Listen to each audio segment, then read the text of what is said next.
नमस्कार, मैं दीपक शर्मा और मेरे YouTube मंच पर आपका स्वागत।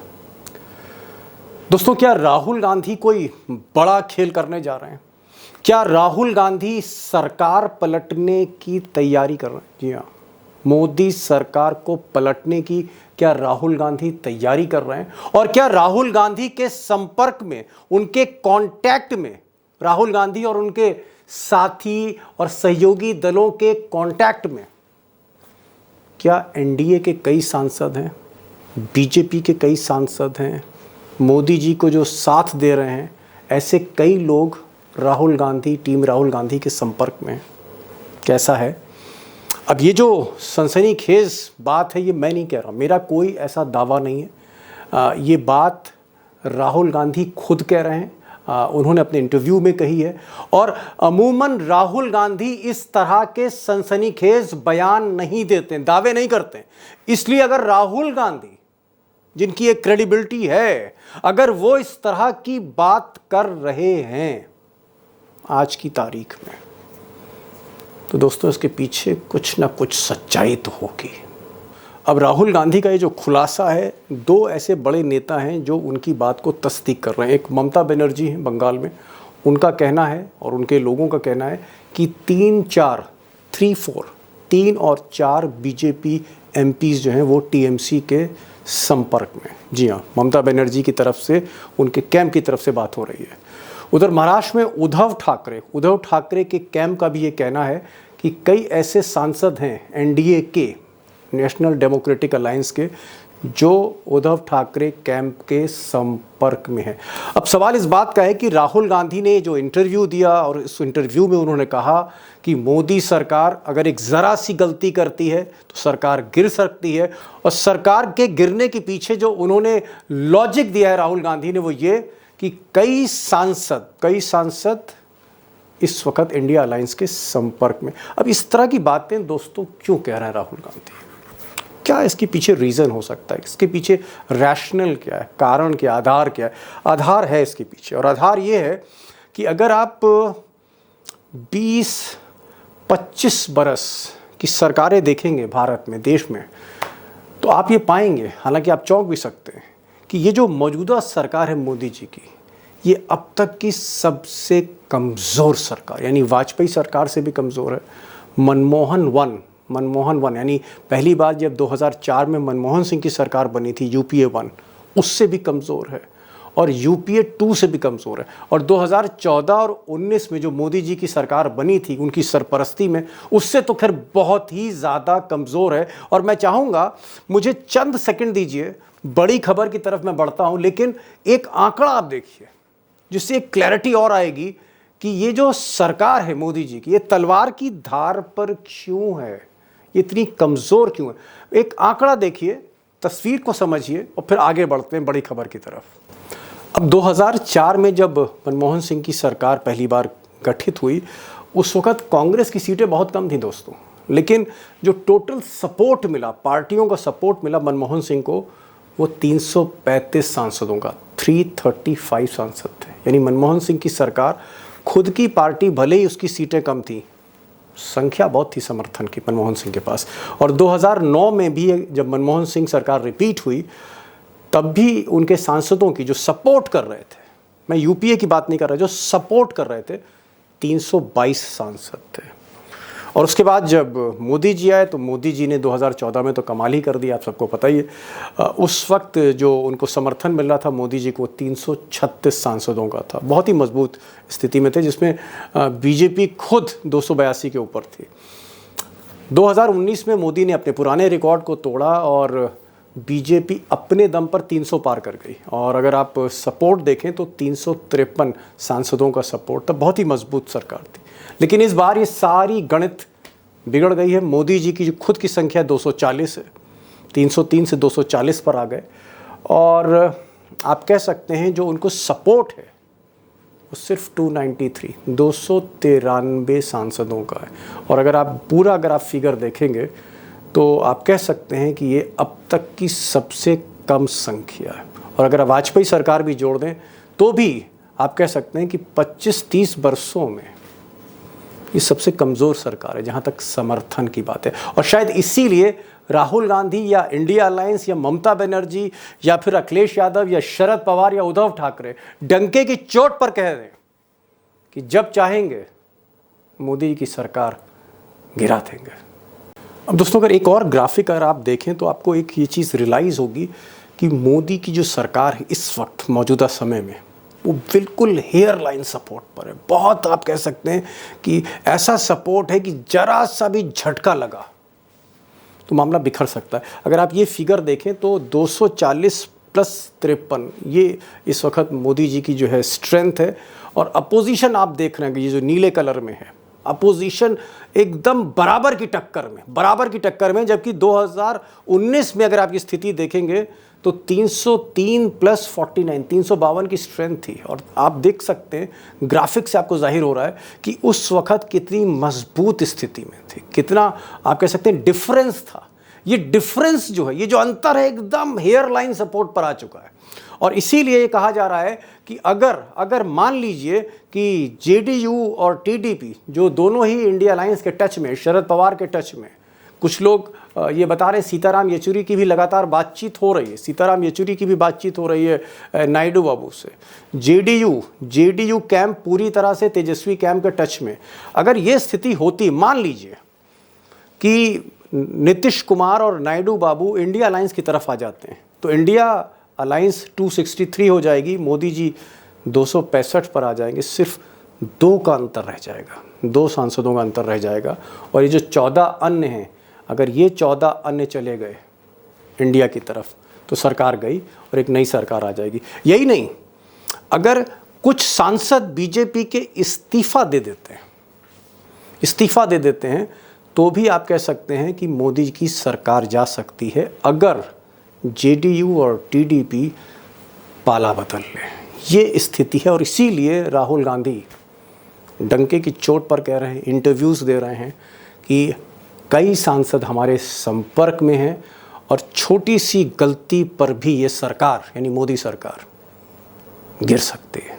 दोस्तों, इसमें कोई शक नहीं कि मोदी जी की जो स्थिति है वाकई कमज़ोर है। मैंने पहले भी कहा, तलवार की धार पर है। और तलवार की धार पर अगर मोदी चल रहे हैं तो कभी भी कुछ भी हो सकता है सदन के भीतर, क्योंकि विपक्ष वाकई स्ट्रॉन्ग है। लेकिन ज़मीनी स्थिति क्या है? ये जो सत्र है, पार्लियामेंट का सत्र है, 24 तारीख से शुरू हो रहा है, 26 तारीख को स्पीकर का चयन है और फिर 27 से हाउस शुरू होगा। क्या वाकई मोदी चारों तरफ से घिरे हुए हैं, मोदी और अमित शाह घिरे हुए हैं? और क्या राहुल गांधी वाकई तैयारी कर रहे हैं कुछ बड़ा खेल करने की? मुझे लगता है बड़ा सवाल है। और 2 खास मेहमान हैं, उमाकांत लखेड़ा हमारे साथ हैं, अभिषेक कुमार हैं। मैं ज़्यादा समय नहीं लूँगा, उनके पास चलता हूँ, थोड़ी तस्वीर और साफ हो, एक आपको सेकंड ओपिनियन मिले, तस्वीर का दूसरा पहलू देखने को मिले कि वाकई होने क्या जा रहा है पार्लियामेंट में। और सवाल मेरा ये है कि अगर हम पिछले 20-25 बरस देखें संसद में, जितनी भी सरकारें रही, चाहे वो वाजपेयी की सरकार हो, चाहे मनमोहन सिंह 1 सरकार हो, चाहे मनमोहन सिंह 2 सरकार हो, या फिर मोदी जी की सरकार हो 2014 में 19 में, जितनी भी सरकारें 20-25 साल में आई, हमने ये देखा है कि उनके पास जो समर्थन रहा सांसदों का 300 से ऊपर रहा। किसी के पास 335, किसी के पास 350, किसी के पास 322। ये लेकिन जो मोदी जी की ये जो सरकार है, जो बैसाखियों पर, इसकी संख्या सबसे कम है, 293, 300 टच नहीं कर पा रही। क्या आपको लगता है राहुल गांधी का ये कहना कि ये बेहद कमजोर सरकार है, आगे चल के एक छोटी सी गलती, नन्ही सी गलती इस सरकार को गिरा सकती है? देखिए, सरकार गिरने के बहुत मतलब कदम कदम पर, मैं पहले आपके शो में कई बार कह चुका हूं कि कदम कदम पर, एक एक दिन, एक एक घंटा, दिन के 3 बार सवेरे 11 बजे संसद की बैठक शुरू होती है। 11 बजे से लेकर के लंच तक क्या डेवलपमेंट हुआ, लंच के बाद क्या डेवलपमेंट हुआ, लंच के बाद जब हाउस एडजॉर्न हुआ दिन भर के लिए, तो रात को क्या पॉलिटिक्स हुई। ये सरकार तलवार की धार पर है, इसमें कोई बहस नहीं है, कोई इस पर विमर्श नहीं करना चाहिए कि सरकार बहुत मुश्किल में है। डिस्प्यूट, हाँ, कोई डिस्प्यूट नहीं है इस पर। सरकार जो है बहुत तलवार की धार पर है। और लेकिन इनके साथ एक बेनिफिट है, जो इनको लगता है कि ये तिकड़मबाजी में, ये तोड़फोड़ में, ये दलों के साथ जिनको आपने गोद में बिठाया या जो आपके साथ दे, उनको धोखा देने में, उनको साथ दगा करने में, और कोई इनकी नैतिक मूल्य नाम की कोई चीज नहीं है। चंडीगढ़ का बाई इलेक्शन हुआ था तो आपकी भारतीय जनता पार्टी ने क्या वहां डकैती दिन दहाड़े डाली और अपना मेयर को वोट भी दिला दी। तो इन लोगों पर कोई, क्योंकि इनका संसदीय मूल्यों के, संसदीय जो मान्यता है, भारत का जो संविधान है, संसद की जो चर्चाएं हैं, संसद जी में जो बिल पास होते हैं, विधेयक पास होते हैं, जो स्टैंडिंग कमेटीज के अंदर जो डेमोक्रेटिक सिस्टम होता है, उसके प्रति नरेंद्र मोदी और उनके लोगों का कोई विश्वास नहीं है। वो किसी तरह वो सत्ता के इतने भूख उनको है, इतनी इतनी वो सत्ता के पीछे है कि उनको सरकार चाहिए, पावर चाहिए, सत्ता चाहिए।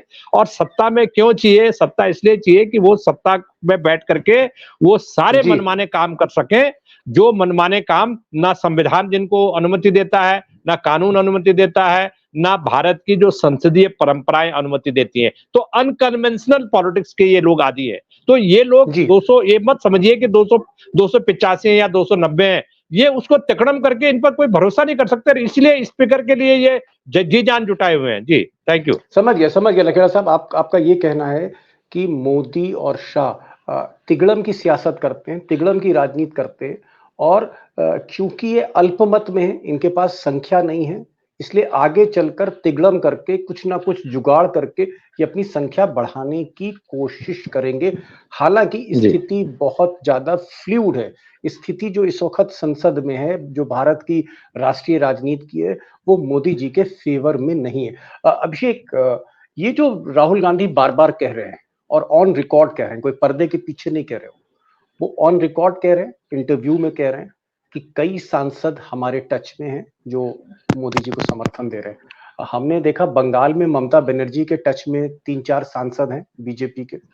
हम महाराष्ट्र में भी डेवलपमेंट देख रहे हैं कि वहां पर भी बहुत से ऐसे सांसद हैं जो उद्धव ठाकरे से बात करना चाहते हैं, घर वापसी करना चाहते हैं। इसी तरह से एनसीपी के एक बहुत बड़ा तबका जो घटक चला गया था अजीत पवार के साथ, वो शरद पवार के साथ आना चाहता है। क्या बिहार में भी कुछ ऐसे सांसद हैं जो चाहते हैं कि ये जो ईडी और सीबीआई वाली सरकार है, ये जो गुजरात लॉबी है, मौके पर इसका साथ छोड़ सकती है? क्या पूरे देश में आपको लगता है कि कई ऐसे सांसद हैं जो मोदी का साथ छोड़ सकते हैं? दीपक जी, आपने अभी लखेड़ा साहब से जो चर्चा की उसमें एक चीज सामने आई कि ये सबसे कम संख्या वाला सत्ता पक्ष है कोalition गवर्नमेंट के अंदर। लेकिन मैं देख रहा हूं कि सबसे ताकतवर विपक्ष 26 साल के बाद इस देश की संसद में है। 26 साल पहले अटल बिहारी वाजपेयी के सामने 261 सांसदों का विपक्ष था, जो 13 महीने में सरकार का क्या हश्र हुआ आप देख सकते हैं। उसके बाद 242, 43 या 245 की संख्या वाला विपक्ष अभी नरेंद्र मोदी के सामने है। जहां 27-28 सांसदों की जरूरत सरकार को डिस्टेबलाइज करने के लिए है, वो सरकार तो हमेशा तलवार की धार पर रहेगी। और आपने सांसदों का जिक्र किया, बिहार से ही शुरू करता हूं।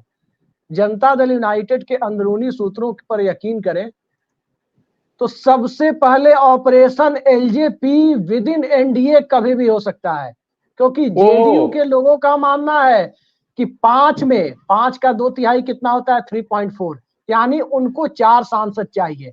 अब 4 में एक तो चिराग पासवान के जीजा है, हालांकि पिछली बार उनके चाचा और भाई भी पलट गए थे जब पार्टी टूटी थी। तो जेडीयू के लोगों का ये मानना है, एक तबके का जनता दल यूनाइटेड में ये मानना है कि लोक जनशक्ति पार्टी का ऑपरेशन करके जनता दल यूनाइटेड को 12 से 16 तक पहुंचाया जा सकता है। और अगर जेडीएस के साथ मर्जर पर बात बन गई, जनता दल का पुराना सिंबल वापस मिल गया, तो ये 2 सांसद वहां भी हैं कर्नाटक में, ये संख्या 18 तक जा सकती है। तो एनडीए के अंदर ऐसा नहीं है कि बीजेपी ऑपरेशन करने की कोशिश करेगी या बाहर से या अंदर से, ऑपरेशन दूसरे दल भी करने की कोशिश कर रहे हैं। चंद्रबाबू नायडू की स्थिति आप जानते हैं, अकेले उनके बूते की होती तो सरकार गिरा चुके होते, वो बनने ही नहीं देते। अकेले नीतीश कुमार के बूते की होती तो सरकार गिरा चुके होते। ये आंकड़ा 275 का नहीं 293 का है। अब इसमें किसी एक पार्टी के 25 सांसद नहीं है, जो भी निर्णय लेना होगा कलेक्टिव सामूहिक रूप से दोनों को लेना होगा। और महाराष्ट्र की जहां तक बात है, महाराष्ट्र में अभी से ही खलबली शुरू हो गई है। आप देख रहे हैं कि उद्धव ठाकरे एक सीलिंग लगाकर बैठे हैं कि जिनको लेंगे पहले एक तरह से उनका टेस्ट लिया जाएगा, तब वापस लिया जाएगा जो लोग गए। विधायकों के लिए तो है कि उनको लेना ही नहीं है, अल्टरनेटिव लीडरशिप डेवलप हो चुकी है हर तालुके में, हर विधानसभा सीट पर। लेकिन सांसदों के मामले में वो सीलिंग कितनी कड़ी है या उनको थोड़ी लिफ्ट दी जाएगी, ये आप देखते जाइए कि होता क्या है आखिर, अन्यथा सांसद तो जी। वहां भी टूटकर भागने के लिए तैयार है। हाँ, होता बंगाल क्या की है बात मैं आगे? बता दूं, जी। बंगाल की ममता बनर्जी ने बीजेपी के एक सांसद से मुलाकात की कल, आपने वो फोटो भी देखी होगी। और जी। उनकी पार्टी के सांसद साकेत गोखले का एक ट्वीट भी आया था कुछ दिनों पहले कि 3 से 4 सांसद बीजेपी के कभी भी इस्तीफा देकर टीएमसी में आ सकते हैं। जी बड़ी खबर है, खलबली मची है। एक सवाल जो है लखेड़ा साहब आपसे यहाँ पूछना चाहूंगा। जी आपको लगता है कि क्या अमित शाह और मोदी, क्योंकि ये बहुत ही अल्पमत, बहुत ही कमजोर गिनती पर बैठे हैं इस वक्त कुर्सी पर, बहुत कमजोर गिनती है। मैंने पहले भी कहा कि 25 वर्षों में प्रधानमंत्री चाहे जो भी रहा हो, मनमोहन सिंह हो या वाजपेयी हो या मोदी हो, इतनी कम संख्या में समर्थन जो है किसी के पास नहीं था जो मोदी के पास आज है। ऐसे में तोड़फोड़ करेंगे। आपको लगता है कि इस बार ईडी, सीबीआई और इनकम टैक्स इसका इस्तेमाल किया जाएगा और सांसदों को डराया जाएगा, गन पॉइंट पर उनको ब्लैकमेल किया जाएगा और अपनी संख्या को मोदी इस तरह से बढ़ाएंगे, या इस बार ये पॉसिबल नहीं है? अब की अदालतें भी सख्त होंगी, कहीं ना कहीं सोशल मीडिया भी सख्त होगी, विपक्ष भी बहुत स्ट्रांग है। अब की दाल नहीं गलने वाली अमित शाह की, या दाल गला ले लेंगे अमित शाह? देखिए वो कानून उन्होंने जो बना रखा है, उस कानून को उन्होंने अलमारी में सजाने के लिए नहीं बना रखा है। वो किसी भी आखिरी सांस तक जितने कानून उन्होंने विपक्ष के खिलाफ, अपने राजनीतिक प्रतिद्वंदियों के खिलाफ, उनको परेशान करने के लिए, उनको हैरेस करने के लिए, या ऐसे उद्योगपति जिनको वो पसंद नहीं करती, या ऐसे उद्योगपति जो विपक्षी पार्टियों के नेताओं से कनेक्टेड हैं, उन उद्योगपतियों के यहाँ वो छापे डालेंगे, वो रेड करेंगे, वो ऐसे भी करेंगे कि चंद्रबाबू नायडू को खुश करने के लिए जिन्होंने उनको परेशान किया होगा, उनको भी एक आध रेड, उनको भी महीने में एक आध रेड करके खुश कर देंगे। ऐसे नीतीश कुमार के भी लोगों पर रेड डाली थी। अब नीतीश कुमार सपोर्ट कर रहे हैं तो नीतीश कुमार को कहेंगे कि भैया आप चाहते हैं किसी के रेड वूड डलवाना तो आप नाम बता दीजिए, कल सुबह रेड डलवा देते हैं। तो वो इस तरह के, देखिए हर तरह की जो लो लेवल पॉलिटिक्स होती है, वो लेवल अपना छोड़ेंगे नहीं। और इन एजेंसियों का जो दुरुपयोग है वो डिपेंड करेगा कि एजेंसियों के जो लोग जिम्मेदार पदों पर बैठे हुए हैं, उनको अगर ये दिखाई देगा कि ये सरकार 4 महीने की मेहमान है या 1 साल की मेहमान है, तो अफसर डरेगा और वहां से इनके गलत कामों में इनका साथ नहीं देगा। चाहे वो भारत सरकार के सेक्रेटरी हो, चाहे वो सुप्रीम जी कोर्ट के जी जी। जज हो, चाहे हाई कोर्ट के जज हो, इनके प्रेशर में लोग अब नहीं आएंगे। ये परिवर्तन जरूर बढ़िया। दिखेगा। अभिषेक, एक सवाल यहाँ पूछूंगा। जिस तरह से राहुल गांधी की पोस्चरिंग है, बहुत आक्रामक है, उनके तेवर बहुत तल्ख है और वो ऐलान कर रहे हैं, कैमरे पर बोल रहे हैं, खुलकर बोल रहे हैं कि कई सांसद मोदी जी के वो हमारे संपर्क में हैं। ये मोदी जी की जो सरकार है अल्पमत में है, किसी भी वक्त गिराई जा सकती। क्या आपको लगता है कि राहुल गांधी, प्रियंका गांधी और पूरा का पूरा समूचा जो इंडिया अलायंस है बहुत एग्रेसिव रहेगा, और अगर कोई मौका लगता है हाथ से तो राहुल गांधी किसी भी हद पर जा सकते हैं, सरकार तोड़ सकते हैं, गिरा सकते हैं? क्या इस मिजाज में राहुल गांधी आ गए हैं? देखिए दीपक जी, राहुल गांधी इस सरकार को गिराएंगे या गिराने की मंशा रखते हैं, ऐसी बात मुझे कम से कम दूर दूर तक दिखाई नहीं देती।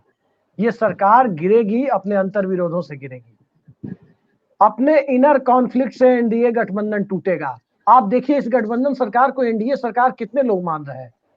तमाम बड़े मंत्रालय बीजेपी के पास, अब स्पीकर का पद के उस पद के लिए भी बीजेपी आ गई है। तो एनडीए के अंदर असंतोष तो है। चंद्रबाबू नायडू उसके बाद दोबारा कभी दिल्ली का रुख किए हैं? नरेंद्र मोदी के शपथ ग्रहण के बाद किसी ने देखा नहीं है। चंद्रबाबू नायडू की क्या हैसियत होती थी, आपने तो लुटियंस दिल्ली और जी। साउथ ब्लॉक, नॉर्थ ब्लॉक को लंबे समय तक देखा है कि चंद्रबाबू नायडू की कितनी बड़ी हैसियत होती थी यूनाइटेड फ्रंट से लेकर पिछली एनडीए सरकारों तक। क्या वो हैसियत उन्हें इस सरकार में हासिल है? नहीं है। और चंद्रबाबू नायडू अगर विपक्षी खेमे में जाते हैं, नीतीश कुमार विपक्षी खेमे में जाते हैं, तो उनकी हैसियत काफी बड़ी होगी। अब आप ये जी। देखिए कि पहला सत्र किस प्रकार से गुजरता है। पहले सत्र में सरकार अपने सहयोगी दलों को किस हद तक अपने साथ जोड़े रखती है, ये देखना महत्वपूर्ण होगा। अभी इतना ही फर्क आया है कि अमित शाह जो बैठकें लेते थे, नरेंद्र मोदी जो बैठक लेते थे, अब राजनाथ सिंह बैठक ले रहे हैं। कल राजनाथ आपने को आगे देखा कर दिया। क्या उनको जी। आगे किया जा रहा है। लेकिन सहयोगी दलों को भी पता है, तमाम अलायंस पार्टनर को पता है कि राजनाथ सिंह के पास कुछ है नहीं, सिर्फ ये दिखाने के लिए दे दिया गया है। ऐसी कोई उनके पास कॉमरेड सुरजीत जैसी शक्ति नहीं आ गई है कि उन पर भरोसा किया जा सके। अब जी। क्या किया राजनाथ सिंह ने, घर पे यही फरमान सुनाया कि स्पीकर हम रखेंगे। अब ये फरमान मोदी जी अपने घर पर भी सुना सकते थे, अमित शाह जी भी अपने घर पे सुना सकते थे, लेकिन ये फरमान सुनाने के लिए राजनाथ सिंह के बंगले का इस्तेमाल किया गया, अकबर रोड से समझ फरमान गए। सुनाया गया। जी राजनाथ को आगे रख दिया है क्योंकि वो एक उदार चेहरा है, इसलिए राजनाथ को आगे रखकर जो सहयोगी दल हैं उनसे बातचीत की जा रही है। हालांकि राजनाथ के पास कोई ऐसी ताकत नहीं है जो ताकत अमित शाह के पास है, मोदी के पास।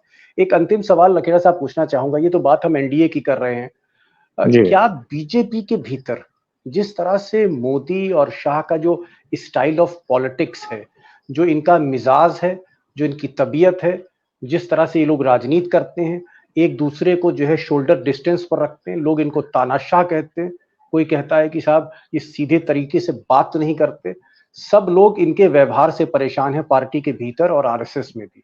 क्या आपको लगता है कि अगर नरेंद्र मोदी के हाथों कुछ गलती हुई, नरेंद्र मोदी की स्थिति कमजोर हुई, तो बीजेपी में बगावत हो सकती है? क्या बीजेपी में बगावत का धुआं आपको दिख रहा है लखेड़ा साहब? देखिए, बगावत का धुआं तो था। अगर बगावत का धुआं नहीं होता तो बीजेपी संसदीय पार्टी की बैठक होती, उसमें नरेंद्र मोदी को नेता चुना जाता।